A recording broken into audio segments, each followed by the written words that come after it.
আকাশবাণী খবর পড়ছি চঞ্চল ভট্টাচার্য। প্রথমে বিশেষ খবর। লোকসভায় মহিলা সদস্যদের প্রতিনিধি বৃদ্ধি সংক্রান্ত তিনটি গুরুত্বপূর্ণ বিল নিয়ে আজ আবারও আলোচনা শুরু হবে।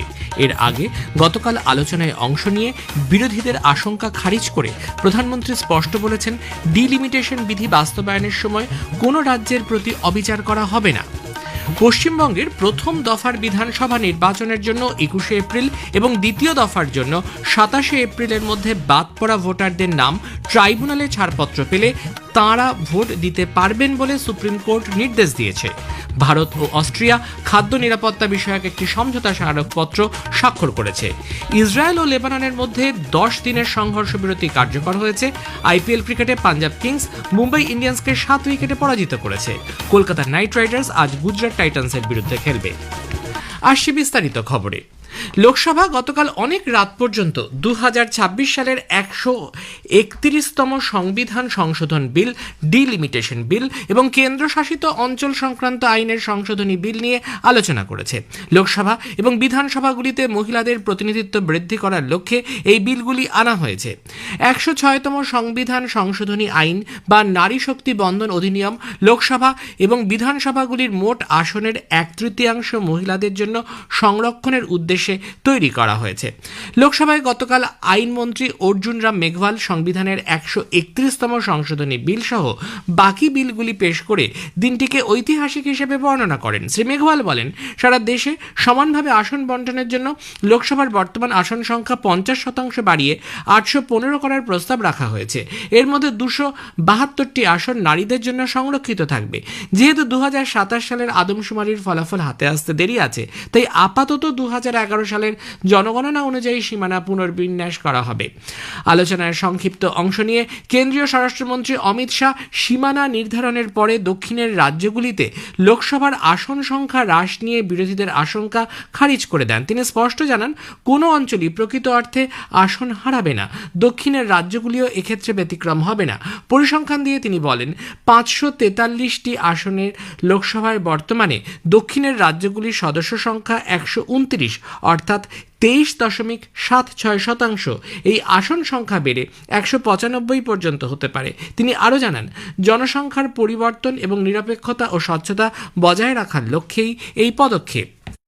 दक्षिण का जो पूरा नैरेटिव बनाया जाता है, उसको अगर हम सोचते हैं तो अभी 543 सीटों में जो आपके द्वारा बनाया गया है, उसमें 129 सांसद इस सदन में बैठते हैं।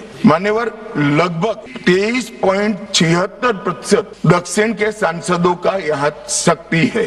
अब 50% वृद्धि होने के बाद 129 की जगह 195 सांसद बैठेंगे और उनकी शक्ति 23.97% होगी, तो शक्ति कम नहीं हो रही है। এর আগে আলোচনায় অংশ নিয়ে প্রধানমন্ত্রী নরেন্দ্র মোদী বলেছেন, দেশের নারীরা মোট জনসংখ্যার অর্ধেক, কাজেই দেশের নীতি নির্ধারণের ক্ষেত্রে তাদের গুরুত্বপূর্ণ ভূমিকা থাকা উচিত। দেশের সার্বিক উন্নয়নের জন্য নারী শক্তির সঠিক প্রতিনিধিত্ব এখন সময়ের দাবি। তিনি বিরোধী দলগুলিকে রাজনীতির ঊর্ধ্বে উঠে এই ঐতিহাসিক আইনটিকে সমর্থনের আহ্বান জানান। हम इस भ्रम में न रहे कि हम देश की नारी शक्ति को कुछ दे रहे हैं। जी नहीं, उसका हक है और हमने कई दशकों से उसको रोका हुआ है। आज उसका प्रायश्चित करके हमें उस पाप में से मुक्ति पाने का ये अवसर है। हमें क्रेडिट नहीं चाहिए। जैसे ये पारित हो जाए, मैं कल एडवर्टाइजमेंट दे करके सबका धन्यवाद करने के लिए तैयार हूं। শ্রী মোদী বলেন, বিকশিত ভারত মানে শুধুমাত্র পরিকাঠামোগত উন্নয়ন বা অর্থনৈতিক সূচকের বৃদ্ধি নয়, এতে নারীর সমান অংশীদারিত্ব অপরিহার্য। এই বিধি বাস্তবায়নের সময় কোনো রাজ্যের প্রতি কোনো অবিচার করা হবে না। অতীতে যে সীমানা নির্ধারণ করা হয়েছিল এবং তখন যে অনুপাত অনুসরণ করা হয়েছে তা অপরিবর্তিত থাকবে। আলোচনায় অংশ নিয়ে কংগ্রেস সাংসদ গৌরব গগৈ বলেন, তাঁর দল নারী সংরক্ষণের পক্ষে হলেও একে আসন বিন্যাস বা ডিলিমিটেশনের সঙ্গে যুক্ত করার বিরোধিতা করছে। কংগ্রেস সাংসদ প্রিয়াঙ্কা বড়রা গান্ধী বলেছেন, প্রাক্তন প্রধানমন্ত্রী রাজীব গান্ধীর নেতৃত্বে পঞ্চায়েত ও পুরসভাগুলিতে মহিলাদের জন্য আসন সংরক্ষণ করা হয়। এর ফলে তৃণমূল স্তরে রাজনীতিতে মহিলাদের অংশগ্রহণ বৃদ্ধি পেয়েছে। তিনি প্রশ্ন তোলেন, লোকসভার 543টি আসনের মধ্যে মহিলাদের জন্য সংরক্ষণের ব্যবস্থা কেন কার্যকর করা হয়নি। বিজেপির তেজস্বী সূর্য এই উদ্যোগকে ভারতের উন্নয়ন যাত্রার নতুন এক অধ্যায় বলে বর্ণনা করেছেন। এর ফলে দেশ গড়ার কাজে নারী শক্তির অংশগ্রহণ আরও বৃদ্ধি পাবে। সমাজবাদী পার্টির অখিলেশ যাদব বলেছেন, কেন্দ্রীয় সরকার তাড়াহুড়ো করে বিল আনছে, সর্বশেষ জনগণনার পর এটি কার্যকর করার দাবি জানান তিনি। অন্যদিকে তেলুগু দেশম পার্টি এই বিলকে স্বাগত জানিয়ে এটিকে দেশের উন্নয়ন যাত্রার এক নতুন অধ্যায় বলে বর্ণনা করেছে। তৃণমূল কংগ্রেসের প্রতিমা মণ্ডল মহিলাদের জন্য সংরক্ষণ 33% থেকে বৃদ্ধি করে 50% করার দাবি জানিয়েছে। এই বিলগুলি নিয়ে আলোচনা অসমাপ্ত ছিল। আজ কেন্দ্রীয় মন্ত্রী অমিত শাহ বিভিন্ন সাংসদের তোলা প্রশ্নের জবাব দেবেন। লোকসভা আজ বেলা 11টায় বসবে। 2027 সালের জনগণনার প্রথম পর্যায়ের অঙ্গ হিসেবে বাড়ি তৈরি ও বাড়ি বাড়ি গিয়ে গণনার কাজ গতকাল শুরু হয়েছে। আন্দামান ও নিকোবর দ্বীপপুঞ্জ, গোয়া, কর্ণাটক, লাক্ষাদ্বীপ, মিজোরাম, ওড়িশা, সিকিম এবং জাতীয় রাজধানী অঞ্চলে এই কাজ চলবে 30 দিন। পশ্চিমবঙ্গে প্রথম দফার বিধানসভা নির্বাচনের জন্য 21শে এপ্রিল এবং দ্বিতীয় দফার জন্য 27শে এপ্রিলের মধ্যে বাদ পড়া ভোটারদের নাম ট্রাইব্যুনালে ছাড়পত্র পেলে তারা ভোট দিতে পারবেন বলে সুপ্রিম কোর্ট নির্দেশ দিয়েছে। প্রধান বিচারপতি সূর্যকান্ত ও 2 বিচারপতি জয়মাল্য বাগচি ও বিপুল এম পাঞ্চালির বেঞ্চ জানিয়েছে, সংবিধানের 142 নম্বর ধারা প্রয়োগ করে তারা এই নির্দেশ দিচ্ছেন। ভোটার তালিকায় নাম নথিভুক্ত করার বিষয়ে সুপ্রিম কোর্টের সাম্প্রতিক নির্দেশ নিয়ে কোনো জটিলতা হবে না বলে রাজ্যের মুখ্য নির্বাচনী আধিকারিক মনোজ কুমার আগরওয়াল জানিয়েছেন। তার বক্তব্য, পুরো প্রক্রিয়াটি অনলাইনে সম্পন্ন হবে, ফলে ভোটার তালিকায় শেষ মুহূর্ত পর্যন্ত নামযুক্ত করার সুযোগ থাকবে। ভারতে গৃহযুদ্ধের মতো পরিস্থিতি তৈরি হয়েছে বলে সামাজিক মাধ্যমে ভাইরাল হওয়া ভিডিওটি সরকার ভুয়ো বলে দাবি করেছে। প্রেস ইনফরমেশন ব্যুরো পিআইবির ফ্যাক্ট চেক ইউনিট জানিয়েছে, ওই ভিডিওতে করা দাবিটি সম্পূর্ণ মিথ্যে এবং সেটি পাকিস্তানের সামাজিক মাধ্যমে ছড়ানো হচ্ছে। এ খবর প্রচারিত হচ্ছে আকাশবাণী থেকে। ভারত ও অস্ট্রিয়া খাদ্য নিরাপত্তা বিষয়ক একটি সমঝোতা স্মারকপত্র এবং প্রতিরক্ষা সহযোগিতা ও সন্ত্রাসবাদ দমনের বিষয়ে লেটার অফ ইন্টেন্ট বা ইচ্ছাপত্র বিনিময় করেছে। প্রধানমন্ত্রী নরেন্দ্র মোদী গতকাল নতুন দিল্লিতে বলেন, অস্ট্রিয়ার চ্যান্সেলর ডক্টর ক্রিশ্চিয়ান স্টোকারের সঙ্গে আলোচনা অত্যন্ত ফলপ্রসূ হয়েছে। রাষ্ট্রপতি দ্রৌপদী মুর্মু গতকাল নতুন দিল্লির রাষ্ট্রপতি ভবনে অস্ট্রিয়ার চ্যান্সেলরের সঙ্গে সাক্ষাৎ করেন। প্রথমবার ভারতে আসার জন্য চ্যান্সেলরকে স্বাগত জানিয়ে রাষ্ট্রপতি বলেন, গণতন্ত্র, আইনের শাসন ইত্যাদি মূল্যবোধের উপর ভিত্তি করে দুটি দেশের মধ্যে নিবিড় বন্ধুত্বপূর্ণ সম্পর্ক গড়ে উঠেছে। প্রধানমন্ত্রী নরেন্দ্র মোদী গতকাল ফ্রান্সের প্রেসিডেন্ট ইমানুয়েল ম্যাক্রোর সঙ্গে টেলিফোনে কথা বলেছেন। সামাজিক মাধ্যমে এক বার্তায় তিনি বলেন, পশ্চিম এশিয়ার পরিস্থিতি নিয়ে তারা বিস্তারিত আলোচনা করেছেন। ইসরায়েল এবং লেবাননের মধ্যে 10 দিনের অস্ত্রবিরতি কার্যকর হওয়ার সঙ্গে সঙ্গে বৈরুটে খুশির আমেজ দেখা গেছে। এই অস্ত্রবিরতির ফলে শান্তির জন্য বিভিন্ন পক্ষের মধ্যে কূটনৈতিক আলোচনার পথ প্রশস্ত হলো।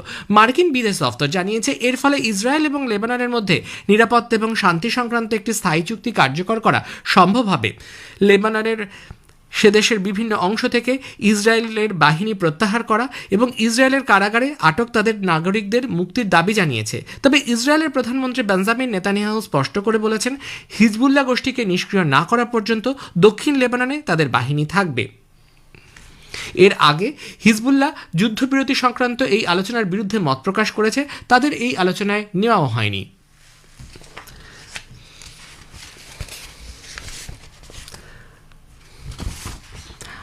আবহাওয়া দপ্তর জানিয়েছে, পূর্ব মধ্যপ্রদেশ, বিদর্ভ, উত্তর কর্ণাটক, ছত্তিশগড়, তেলেঙ্গানা, পশ্চিম মধ্যপ্রদেশ, ওড়িশা এবং মধ্য মহারাষ্ট্রের বিভিন্ন স্থানে তীব্র গরম ও তাপপ্রবাহের পরিস্থিতি দেখা দিতে পারে।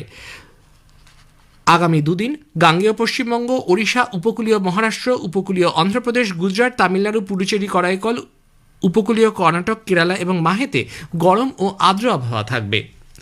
আইপিএল ক্রিকেটে পাঞ্জাব কিংস মুম্বাই ইন্ডিয়ান্সকে 7 উইকেটে পরাজিত করেছে। 7 উইকেট এবং 21 বল হাতে থাকতেই পাঞ্জাব কিংস জয়ের জন্য 196 রানের নির্ধারিত লক্ষ্যমাত্রায় পৌঁছে যায়। মুম্বাইয়ের ওয়াংখেড়ে স্টেডিয়ামে পাঞ্জাব কিংস টসে জিতে মুম্বাই ইন্ডিয়ান্সকে ব্যাট করতে পাঠায়। নির্ধারিত 20 ওভারে মুম্বাই 6 উইকেটে 195 রান করেছে। কলকাতা নাইট রাইডার্স আজ আইপিএল এর ম্যাচে গুজরাট টাইটান্সের বিরুদ্ধে খেলবে। আহমেদাবাদে নরেন্দ্র মোদী স্টেডিয়ামে খেলা শুরু হবে সন্ধে 7:30টায়। শেষে বিশেষ খবর আরও একবার। লোকসভায় মহিলা সদস্যদের প্রতিনিধি বৃদ্ধি সংক্রান্ত 3টি গুরুত্বপূর্ণ বিল নিয়ে আজ আবারও আলোচনা শুরু হবে। পশ্চিমবঙ্গে প্রথম দফার বিধানসভা নির্বাচনের জন্য 21শে এপ্রিল এবং দ্বিতীয় দফার জন্য 27শে এপ্রিলের মধ্যে বাদ পড়া ভোটারদের নাম ট্রাইব্যুনালে ছাড়পত্র পেলে তারা ভোট দিতে পারবেন বলে সুপ্রিম কোর্ট নির্দেশ দিয়েছে। খবর শেষ হলো, এরপর খবর শুনবেন 7:25 মিনিটে।